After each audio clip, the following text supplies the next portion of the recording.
All right, today we're doing something a little different. We're going to take a grand tour of the cosmos, but with a twist. We're visiting some of the most fascinating exoplanets ever discovered and finding out all the gruesome ways they'd kill you. So what's the worst way to die in space? It's a dark question, I know, but you have to admit it's pretty interesting. And forget just floating in the void. No, the real creative deaths, those are waiting for us on the planets themselves. Each one has its own special, not-so-lovely way of ending things. So yeah, let's dive in. And to help us on this little quest, we've got a volunteer. Meet Chase. He's our, let's say, very disposable astronaut. He's taking a one-way trip to the deadliest spots in the universe, all for the sake of science. Your science specifically. So let's not let a sacrifice be in vain, shall we? First stop is Kepler 22b. Now on paper, this place looks pretty good. It's a super-Earth, right in the habitable zone of its star. But you know what they say, looks can be deceiving. And in space, deceiving is just another word for deadly. So what are we looking at here? It's a super-Earth, about twice the size of our planet and way more massive. But it's in that sweet spot, the habitable zone, where it gets just the right amount of light. The conditions seem perfect, but what about the air you'd have to breathe? Okay, Chase seems pretty confident. And you can't blame him. Oxygen is life, right? Well, not always. On a planet with way higher atmospheric pressure, too much of a good thing can kill you, and fast. And here's killer number one, hyperoxia. It's basically oxygen poisoning.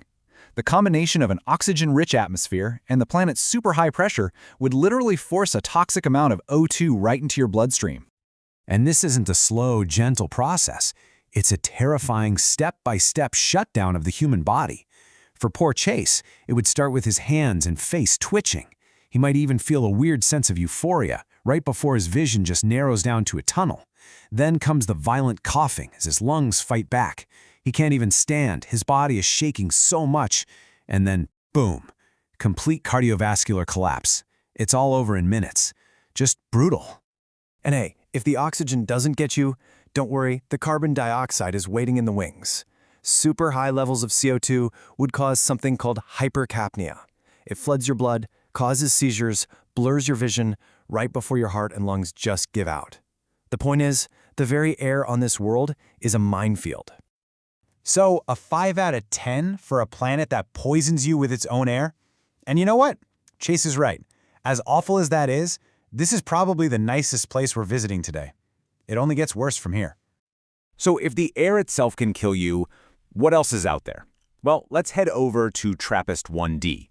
This is a world where the planet itself is just one part of a much bigger, much deadlier cosmic shooting gallery. See, the planets in the TRAPPIST-1 system are all jammed in super close to each other. They're basically playing a system-wide game of pinball with asteroids. A rock that might just be a minor inconvenience on one world gets ripped apart by gravity and turned into a lethal meteor shower for its neighbors. For Chase, there'd be absolutely nowhere to hide. And if that wasn't enough, the planet is tidally locked. That means one side is constantly getting cooked by its star, while the other side is frozen in a permanent dark winter. This creates the most insane temperature swings you can imagine, kicking up ferocious, supersonic winds that would literally flay you to the bone in seconds. An 8 out of 10. Okay, I guess Chase is a fan of the spectacle. A system-wide lethal meteor shower apparently makes for some pretty epic, if final, sightseeing. All right, next up we're visiting a planet that doesn't mess around with poison air or flying rocks. Nope, this one gets straight to the point. Welcome to Proxima Centauri b, where the cause of death is just overwhelming, inescapable radiation. So this planet orbits a little red dwarf star with a major Napoleon complex.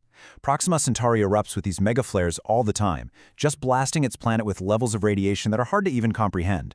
And we're not talking once in a blue moon here, we're talking every single day.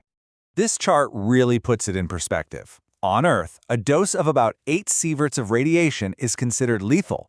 On Proxima b, Chase gets hit with 51 sieverts instantly. There's no coming back from that. It's game over.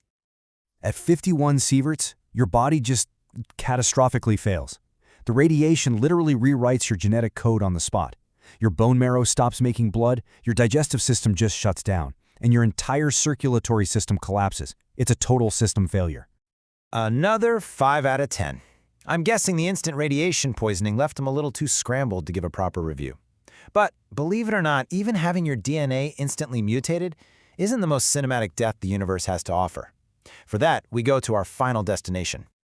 Just when you thought it couldn't get any more extreme, I give you 55 Cancri E. This is a planet of fire and fortune, where the entire surface is a sea of molten rock. The air here is literally vaporized rock. It's this toxic soup of silicon oxide and carbon compounds. But even if Chase had a suit that could handle that, there's a much bigger problem. There is nowhere to stand. Chase is not wrong. This isn't some kid's game. This is the horrifying reality of a planet so close to its star that its rocky surface has just melted. It's a global ocean of lava.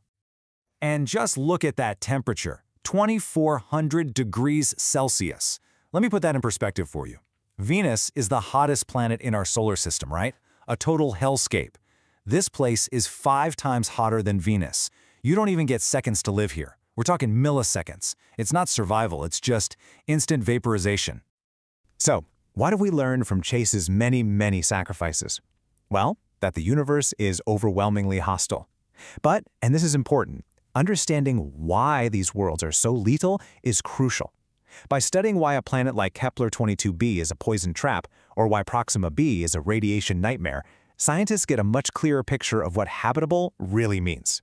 It's kind of like a grim process of elimination that makes you really appreciate how unbelievably special a place like Earth is. And really, we've only just scratched the surface. There are thousands more of these exoplanets out there, each one with its own unique and deadly potential. So the real question is, where do we send our disposable astronaut next? The grand tour of deadly worlds is only just begun.